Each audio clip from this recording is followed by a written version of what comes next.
O Flamengo hoje tem demonstrado um leque de possibilidades. Fecha uma coisa e tem outra coisa. Realmente, nós falávamos muito de Palmeiras, próprio Cruzeiro, que perdeu hoje, mas hoje o Flamengo, sem dúvida nenhuma, é o melhor time do Brasil, pelo menos dentro de campo jogando futebol. Então, assim, é um Flamengo que vai brigar por tudo, Rizek. A gente não tem dúvida disso, tá montando o elenco para isso. Já tinha um elenco forte, é claro, perdeu uma peça, na minha opinião, muito importante, que foi o Gerson. Era uma peça muito importante para esse elenco, mas está trazendo jogadores para também manter não só o nível desse 11 titulares, mas também de possibilidades quando algo não está dando certo, como hoje. Hoje iniciou com o Pedro, daqui a pouco estava com o Wallace e Ian, daqui a pouco está com o Juninho. É muita possibilidade e o nível não cai. Às vezes o nível ou mantém ou aumenta. É um Flamengo que vai chegar forte para esse resto da temporada para buscar tudo. Fala pessoal, sejam muito bem-vindos ao Flamengo Informa e agora vamos acompanhar tudo que rolou nesse pós-jogo. O Flamengo venceu o Galo no Maracanã, 1-0, gol desse cara que tá aí na tela, né, Léo Ortiz. Um cabeceio certeiro na bola, conseguiu sair livre de marcação ali numa falta lateral para o Flamengo. Mengão vence, jogou muito de novo, controlou o jogo novamente, isso foi bem legal de se ver.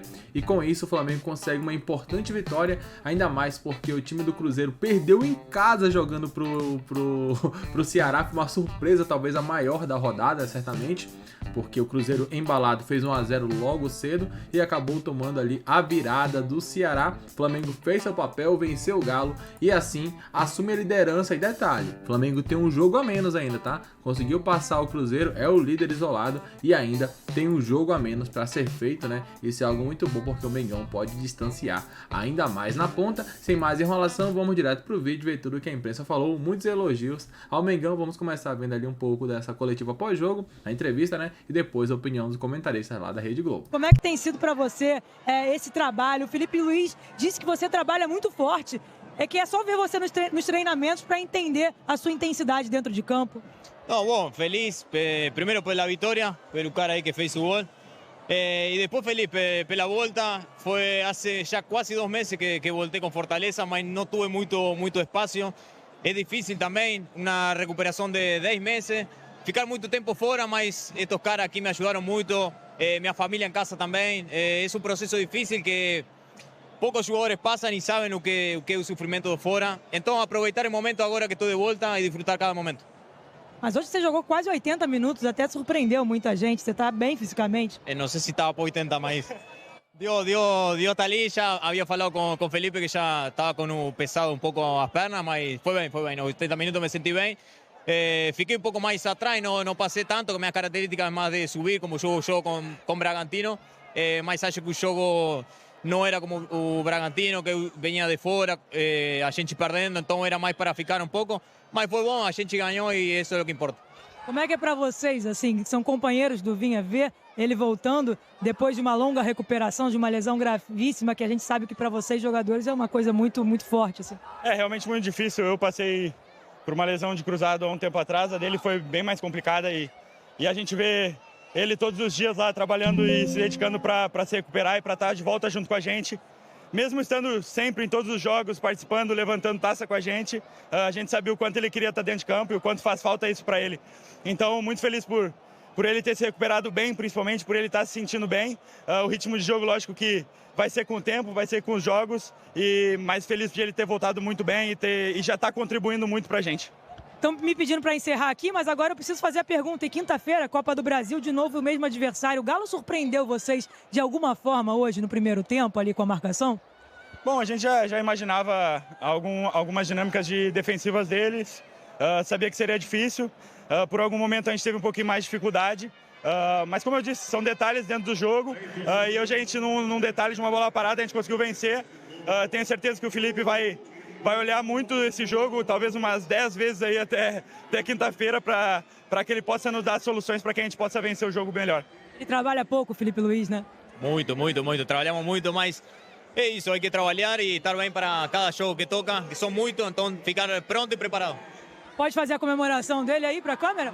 A dele, é aí, né? O bigodinho. Valeu, gente. Obrigada.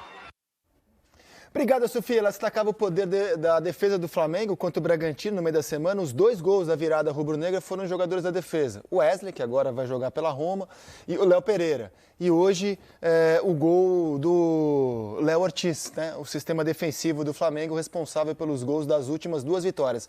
Aliás, no jogo de hoje, o Flamengo chegou à 3ª vitória seguida e o Galo à 3ª derrota seguida no Campeonato Brasileiro. Importante falar sobre o Galo, Rizek, que o Galo não vem jogando mal por conta dessa crise dos salários. Antes da Copa do Mundo, o Galo já estava jogando mal, né? Era um time que tinha resultados importantes, mas atuações bem aquém, né? Eu acho que isso tem sido um problema aí nessa retomada depois do Mundial. E o Flamengo em ascensão, líder do campeonato, com muita variação de bola aérea. A bola parada é muito boa, a bola aérea é muito boa.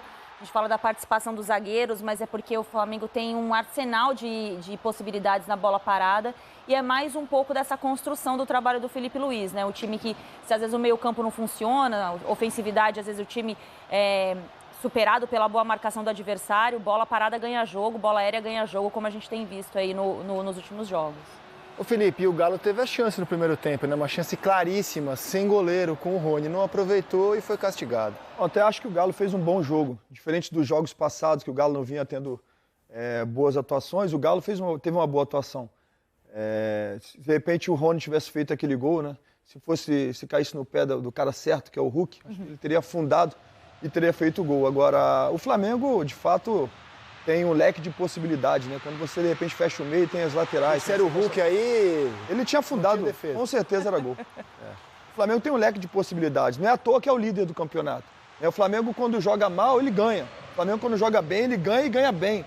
Hoje, o Flamengo jogou bem contra um time que é bom, que fez um dos seus melhores jogos, ao meu modo de pensar, na temporada, e foi eficiente. Teve oportunidade na bola parada, foi lá e fez o gol. Então, assim, é o melhor ataque do campeonato, é a melhor defesa do campeonato.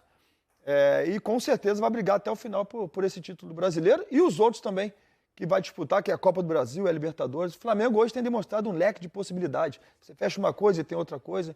Realmente, nós falamos muito de Palmeiras, próprio Cruzeiro, que perdeu hoje, mas hoje o Flamengo, sem dúvida nenhuma, é o melhor time do Brasil, pelo menos dentro de campo, jogando futebol. Líder, com um jogo a menos, 3 vitórias seguidas e com uma janela que ainda está aberta e não para de trazer gente, Henrique.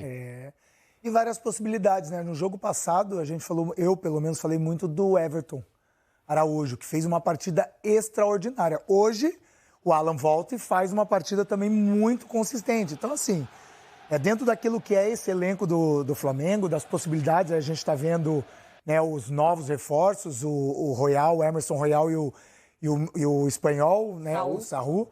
Então, assim, é um Flamengo que vai brigar por tudo, Rizek. A gente não tem dúvida disso, tá montando o elenco para isso. Já tinha um elenco forte, é claro, perdeu uma peça, na minha opinião, muito importante, que foi o Gerson, que era uma peça muito importante para esse elenco, mas está trazendo jogadores para também manter não só o nível desse 11 titulares, mas também de possibilidades quando algo não está dando certo, como hoje. Hoje iniciou com o Pedro, daqui a pouco estava com o Alan Cian, daqui a pouco está com o Juninho. É muita possibilidade e o nível não cai. Às vezes o nível ou mantém ou aumenta. Então é um Flamengo que vai chegar forte para esse resto da temporada para buscar tudo. Aliás, não sei se vocês concordam, estava conversando com o Felipe vendo o jogo aqui, sobre o Pedro. Pedro voltou contra o Fluminense domingo passado, entrou aos 26, fez o gol aos 39. Aí foi titular contra o Bragantino e hoje não fez gol, mas não sei se vocês vão concordar. Eu vi o Pedro correndo pra caramba, se matando em campo, dando combate na direita, na esquerda. Assim, talvez seja o Pedro com o qual o Felipe sempre sonhou, um Pedro combativo, correndo. E esse é o Pedro que o Felipe quer ver, pelo menos na disposição, no combate, na correria. Mais participativo, né? Sim. Estando presente em muito mais ações do jogo do que simplesmente numa finalização, numa jogada para concluir, para preparar a jogada para alguém, junto com o Arrascaeta. E a gente falou muitas vezes, até antes da Copa do Mundo, sobre possibilidades de jogarem juntos ou não. E o Felipe, em poucos jogos, apostou na dupla como titular, entendendo que os dois, quando estavam juntos, não permitiam ao Flamengo fazer a pressão tão intensa na saída de bola como ele gosta que aconteça. Hoje os dois jogaram.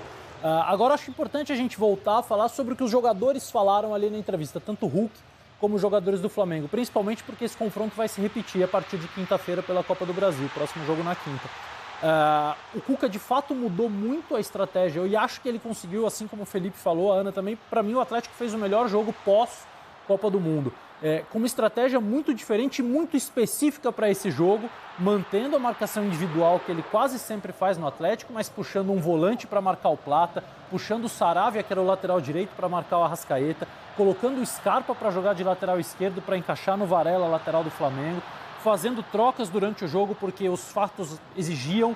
O Fausto Vera, que marcava o Plata, tomou cartão, ele colocou o Alan Franco no segundo tempo e o Atlético de fato entendeu bem a proposta, executou bem a proposta, não fez o gol. Por ser um time que ainda está mais fragilizado individual e coletivamente, acabou perdendo o jogo.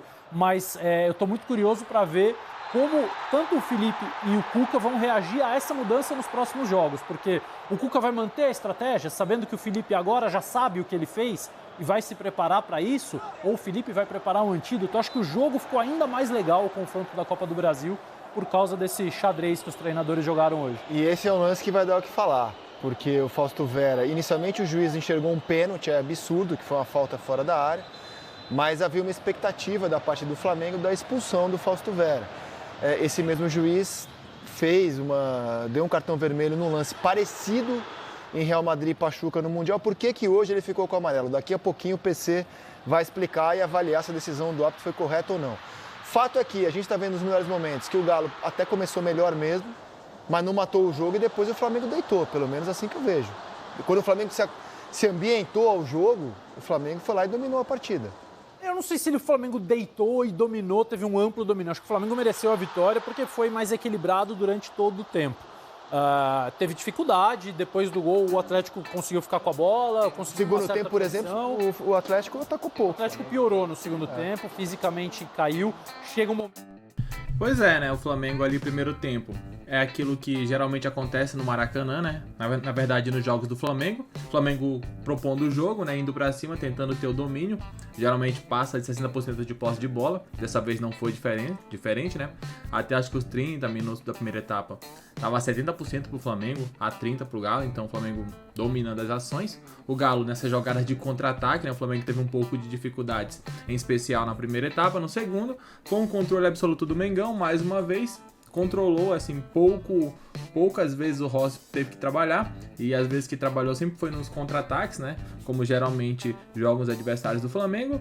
O gol merecido do Léo Ortiz, acho que um 0-0 seria até um resultado injusto pelo que produziu o Flamengo. Comente abaixo o que vocês acharam, gostaram, não gostaram, façam suas observações aqui nos comentários. Daqui a pouco voltaremos com muito mais informações. Um grande abraço, até logo mais, valeu!